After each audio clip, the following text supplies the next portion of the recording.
Apa lagi perbandingan dengan Nabi? Kita selalu belajar dalam sejarah bahawa Nabi Sulaiman alaihissalam diberikan oleh Allah kerajaan yang begitu luar biasa sekali. Lalu orang pun membandingkanlah, alah awak tengok awak punya Nabi miskin, kita punya Nabi Bani Israel, oh kaya-kaya, Nabi kita hebat.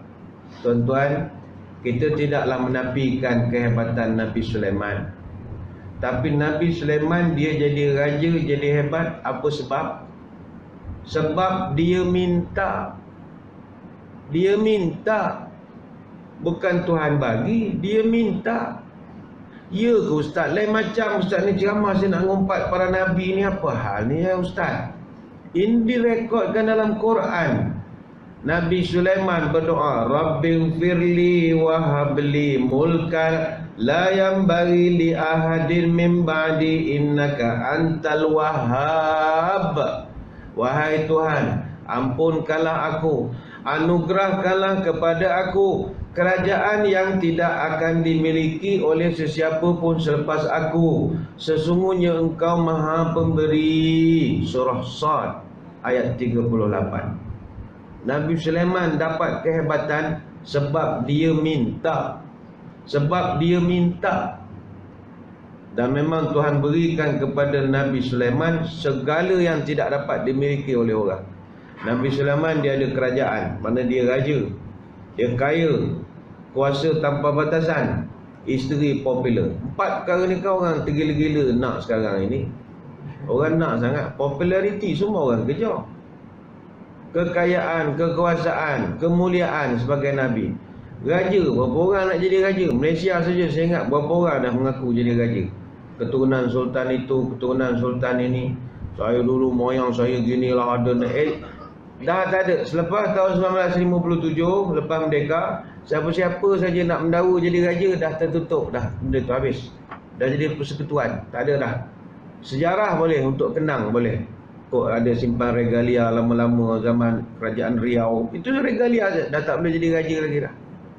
Tak perlu nak cerita hal-hal dulu lagi dah. Untuk kenang-kenangan boleh, nak tuntut tak? Kok adalah tuan-tuan sini, kok mendakwa Pulau Pinang ni, tuan-tuan dulu raja Pulau Pinang. Tapi tak boleh tuntut dah. Selepas tahun 57 dah tak ada lagi dah.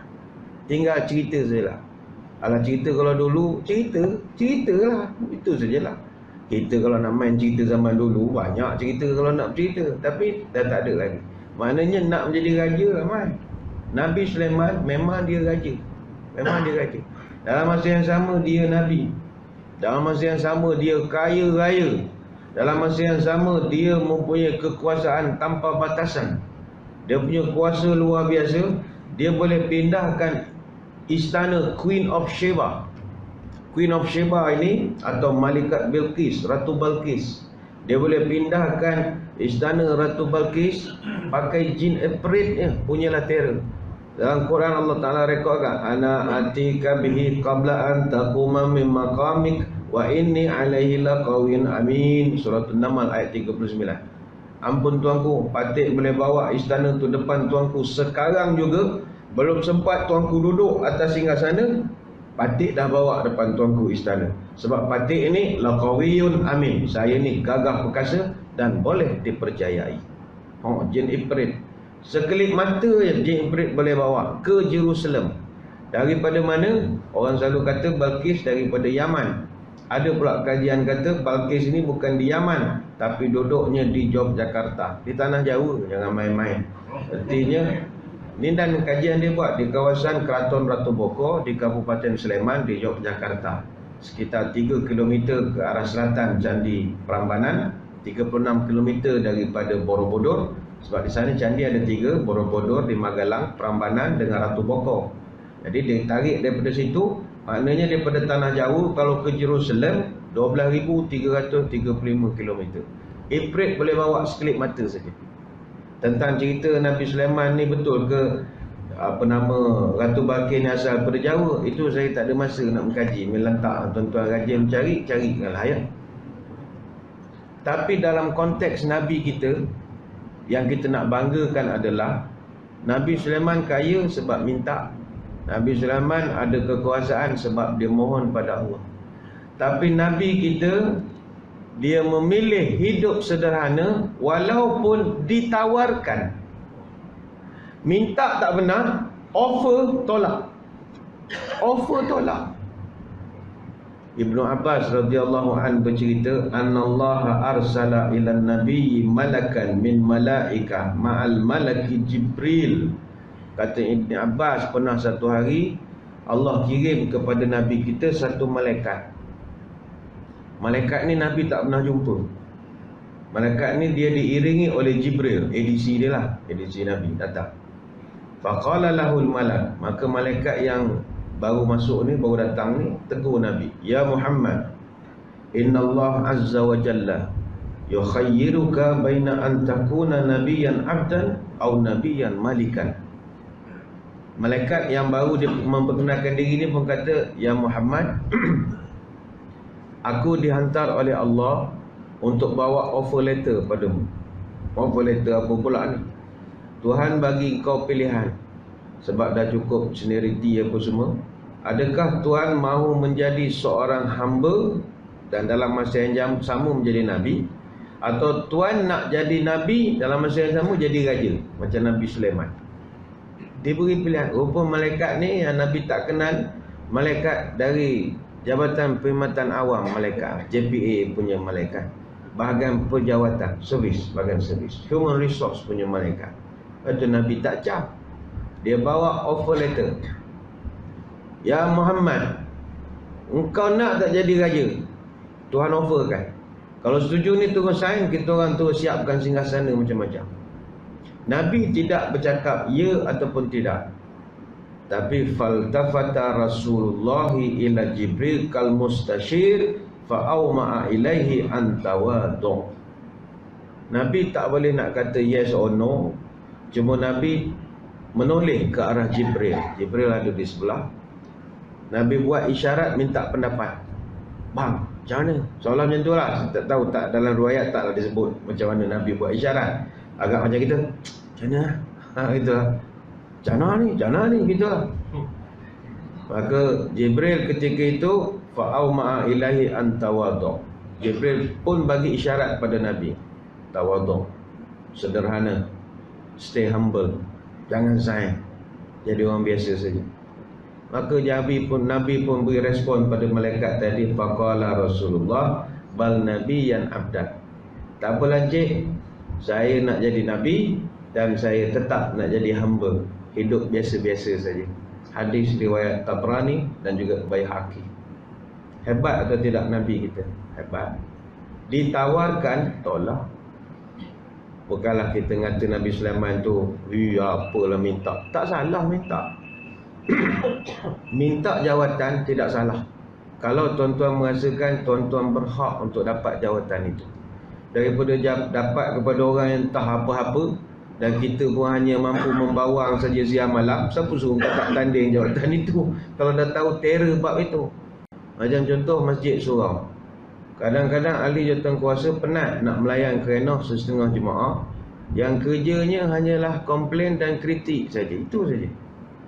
Dia Mr. All Know, semua dia tahu. Wiring dia tahu, PA system dia tahu, bacaan imam dia tahu, kapet punya macam mana, semua dia tahu. Tapi nak suruh dia jadi pengurusi, dia tak nak pula. Suruh jadi jawatankuasa tak nak. Dia memang nak jadi tukang komplain seumur hidup. Penatlah kita. Siapa yang terror, langkahlah ke hadapan. Mana awak ada kemampuan, tawarkan diri. Jangan jadi tukang komplain saja. Tukang komplain seronok lah, tak payah pegang jawatan, kerja membangkang. Memang benda paling sedap. Membangkang benda paling sedap sekali. Baik tu kalau rasa ada ability, mara ke depan. Nabi Sulaiman dia rasa dia mampu, dia minta pada Allah. Nabi Yusuf dia rasa dia mampu, dia minta pada Allah. Tapi itulah beza dengan Nabi kita. Nabi kita di offer, bukan minta. Tak apalah, saya tak nak. Saya nak pilih menjadi hidup biasa-biasa. Sebab itu tuan-tuan janganlah ingat Nabi kita ni orang biasa. Dia luar biasa. Sifat penyabarnya, kita pagi ni cerita sifat sabar Nabi je ni. Akhlak baginda, berlambat-lambat lagi akhlak Nabi yang kita boleh cerita. Kita cerita tempat sabar saja. Tuan-tuan tengok dia punya kesabaran menanggung kemiskinan itu. Walhal dia sebenarnya kaya, tapi dia memilih hidup sederhana. Tak ramai orang tahu Nabi kita ni sebenarnya kaya, banyak harta. Banyak harta. Sebab kan Islam ini dia ada beberapa kaedah-kaedah pembahagian harta rampasan perang. Dia ada harta-harta tanah-tanah, cukai-cukai tertentu. Nabi tak ambil, tapi portion untuk keluarga dia ada. Nabi bukanlah miskin, dah. Nabi ada harta. Kalau Nabi tak ada harta, kalau Nabi itu tak ada macam pemimpin-pemimpin dari segi kuasa, saya Nabi tak perlulah ada bodyguard. Nabi ada bodyguard. Nabi ada bodyguard. Sebab itu Nabi kita, dia punya bodyguard berapa orang? 10 orang. Dan itu ada rekod-rekodnya. 10 orang, kalau pemimpin ada 10 bodyguard, tu memang hebat betul. Sri Paduka Baginda yang Tuan Agong, dia punya adikong ada berapa? Adikong, Adikong. Orang Melayu panggil adikong. Adikong ni baru ada 4 orang yang ikut dia. Ada colonel daripada army, satu colonel dari Air Force, satu captain daripada Navy, dan satu assistant commissioner police PDRM. Itu yang ikut Agong. Kalau Sultan berapa adikong? 2 saja. Seorang major daripada tentera. Tengok tuanku tu kenal yang betul apa. Kalau grup gerak khas, DGK lah yang akan follow dia. Kalau dia daripada Navy, Captain Navy akan ikut dia. Tak sampai Captain lah, bawah pada Captain akan ikut dia. Dan akan ada satu assistant superintendent police akan ikut dia. Tapi Nabi kita dia punya bodyguard ramai. Bodyguard maksudnya yang ada jawatan, bukan yang pakai janging, pakai baju jaket. Itu biasa je, yang official punya. Nabi ada 10. Sa'ad bin Mu'az, Muhammad bin Maslamah, Zubair bin Awam, Mughirah bin Syu'bah, Sa'ad bin Abi Waqqas, Abu Ayyub al-Ansari, Zakwan bin Abi Qais, Marsad bin Abi Marsad al-Ghanawi radhiyallahu anhu ajma'in. Ketua bodyguard Nabi nama Abbad bin Bishr radhiyallahu anhu. Kalau Nabi bukan somebody, apa nak bagi bodyguard pula dah. Nabi tak nak, tapi protokol dia begitu ketika itu. Sampaikan turun ayat Quran, kau jangan memekak depan rumah Nabi bercakap macam orang gila, suara Nabi nak tidur. Sebab Nabi ni pemimpin. Orang duduk keliling nak tanda tangan, nak apa, peminat-peminat nak selfie lah, itu macam-macam benda. Dia kena ada orang yang kontrol dia. Tuan-tuan jangan ingat Nabi ni duduk menyandar tiang masjid, menyandar pakai kopiah tak lalat. Tak, dia ada protokol dia. Sebab dia pemimpin. Tapi dia memilih stay humble. Itu beza dengan Nabi Sulaiman AS.